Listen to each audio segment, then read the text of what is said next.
You see this little guy? Yeah, that's a can of beer. Little guy, what are you doing in there?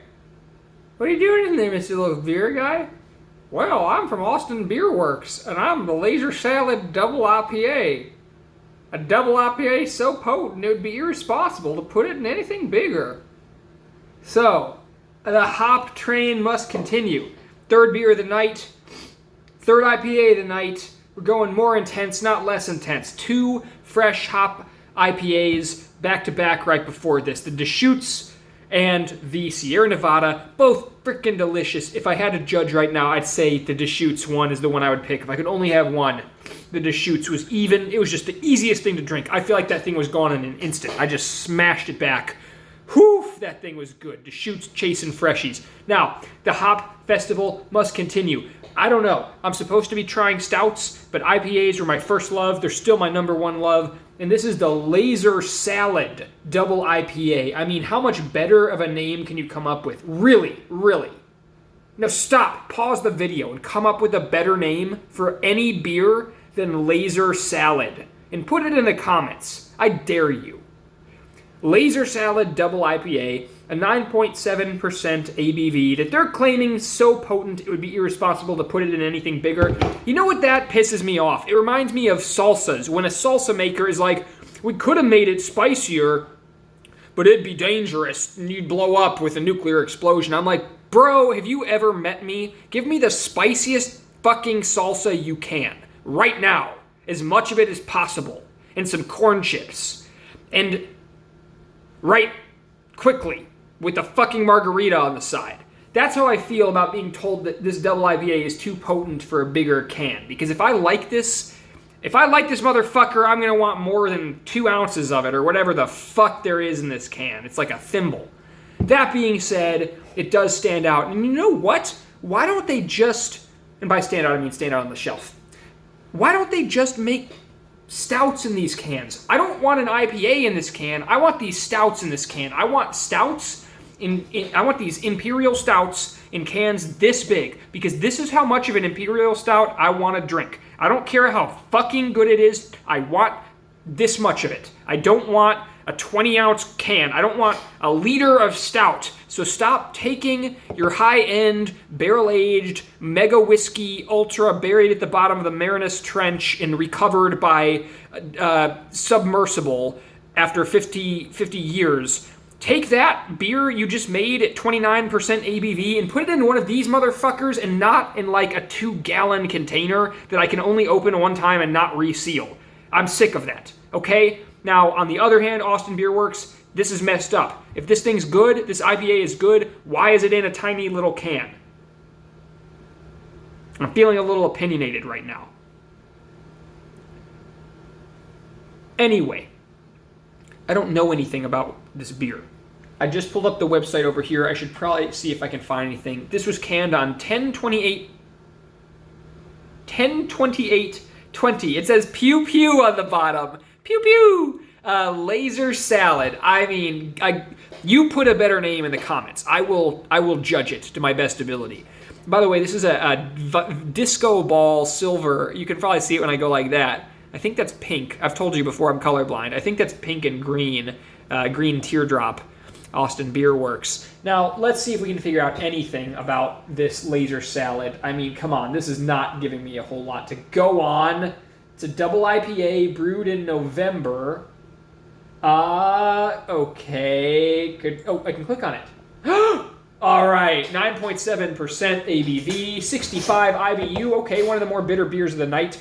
Long story alert. I'm reading it. Long story alert. Once upon a time, we are in Colorado, and over here, wow, nice mixing of tenses. That triggers me. Once upon a time, we are in Colorado. All right, whatever. We are in Colorado, and over here, some guys heading to a dispensary looking for some of that sweet, stanky Lazer cabbage. But we, a few craft beers in, write down Lazer Salad. We laugh, we forget. Now, years later, we decide to brew a monster double IPA using a cryo liquid nitrogen process perfected by the weed industry. Wow, this is an Austin IPA, I'll tell you that. It involves freezing the hops and shaking out the lupulin powder to get a truer flavor of the hops. as if you were plucking hop buds right out of the field, fresh like eating out of the garden. So there was only one name to call it. Lupulin, Cryo, Weed, Nitro, Cabbage, Salad, IPA. Hops. Wow. The hops: Cascade, Glacier, Azaka, Amarillo, Centennial, Mosaic Cryo, Simcoe Cryo. So they really went overboard. They really did. That's 7 kinds of hops. Wow. Malts are Pils, C40 Steam, Honey Malt, and Vienna. Obviously, I recognize Pilsner and Vienna malts. Don't really know the other two, and I don't know much about malts or how they affect the taste. I'm still learning that. Hell, I don't even know what... I mean, I kind of know what Amarillo hops taste like. I know what Mosaic hops taste like. Cascade and Glacier, no clue. Centennial, I do kind of know, because I think the Bell's Two Hearted uses that.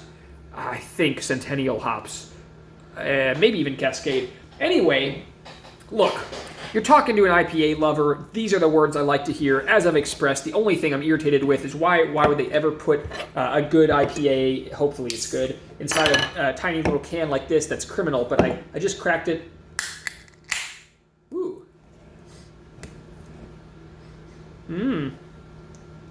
All right, let's see what this sucker looks like. Ooh. Even darker in some ways. Well, maybe not. I'm comparing it to the Sierra Nevada I just had before this. It's actually not as dark. It's not as opaque. Or, I don't know, opaque's the wrong word. Ah, crap, I'm so bad with sense description words. What's the experience like? It smells very tropical to me.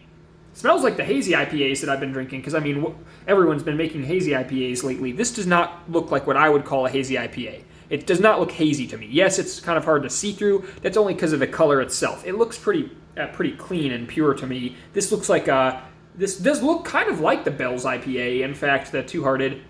I might be wrong about that. I'm just going off memory. Don't crucify me if I'm wrong. But it's delicious. You smell tons of different hops in there. Yeah, tons of. God, what does that smell? I smell it so much, and I don't know what the word for it is. You know, there's so many ways that hops can smell, you know? It's like, what words am I supposed to use? I don't know, it's a very hoppy smell, but that doesn't mean anything, even to me, because hops smell like a bajillion different things. They're doppelganger smells. It smells good. I don't know what to say. I would recommend it based on the smell. I can tell you that much. It smells very good to me as an IPA lover. Let's taste it. Ooh, whoa.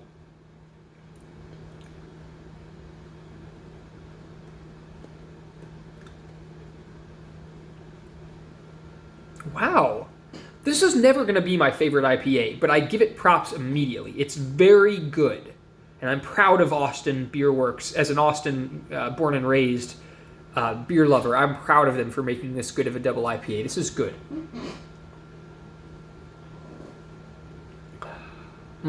Complex, evolving taste. It's just not the taste profile I'm usually seeking. Now, and I say that in an IPA. This is a double IPA.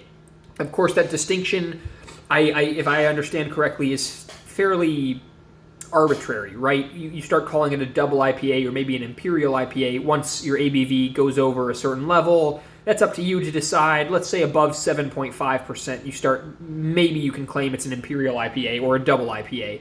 Other people claim that just means, they put double the amount of hops or whatever. Like it's a more intense version of the IPA, and that's what it means. In practice, it turns out to be a mix of both. They're higher ABV, more intense IPAs. So all the taste that if you like an IPA, it's going to be even more of that. Unfortunately, that means in a lot of cases that you're only going to want one of them ever. Like double IPAs and even the triple IPAs, for me, I think of them as the experimental, the brewery's chance to do something extreme, something interesting, show the potential, the limits. And this is not a limit testing beer. There are beers that go much farther into the IPA, triple IPA style. This isn't testing anyone's limits if you like double IPAs. But it goes very far in a certain direction. And I would say that direction is a tropical direction. It's not a very bitter IPA to me. I know it's rated as whatever it was, 65 IBU. That's mostly on the back end. It actually presents as a pretty sweet, tropical fruit taste right up front. And the bitterness lingers, but anyone who likes IPAs, I mean, you know you're in for that. You like that. You like that. This is not an upfront bitter beer. And to tell the truth, I think I feel more refreshed by an IPA that's bitter up front and maybe more sweeter on, well, I don't know. I don't want to generalize. But it's that upfront bitterness. Crisp, clean, cold bitterness that makes me the happiest with the refreshment value of an IPA. And this double IPA is not delivering that, and I'm not saying that's a bad thing. I mean, that's what this style is for, is to do something different. But I am trying to justify and explain why probably this is the only one of these I'm going to get. If I'm at a tap room and they have this on tap, I would definitely get it on tap again. I would definitely consider it strongly if I'm in the mood for an interesting double IPA. But the thing is, when I go out to drink, when I go out to get something on tap, more often I'm either going to get something I've never had before, maybe something from the brewery, the closest brewery, if it's not the tap room itself, or I'm going to probably get what looks like the freshest, cleanest, most refreshing IPA on tap. And that's rarely a double IPA in my experience. So I'm almost done here saying just that this is what I expected it to be with some surprises. It's a double IPA. It is in the end. Maybe it's a good thing it came in this small can. I think that's okay. It is pretty potent, pretty intense. Not just the ABV, but the taste. And I can't just smash it back the way I have with my previous two beers, which were both fresh hop IPAs. So I'll end it there. If you're able to get this and you like IPAs, highly recommended. Definitely get one. Get a 6-pack or 4 or 6, whatever they're doing. I got this as a single just to try it out because that's what I do with these intense double IPAs. That's what I'm always going to do probably. But maybe share it with your friends. Get a 6-pack, 4-pack, or whatever they are. It's good. If you like IPAs, you're gonna enjoy this. I'm definitely enjoying it.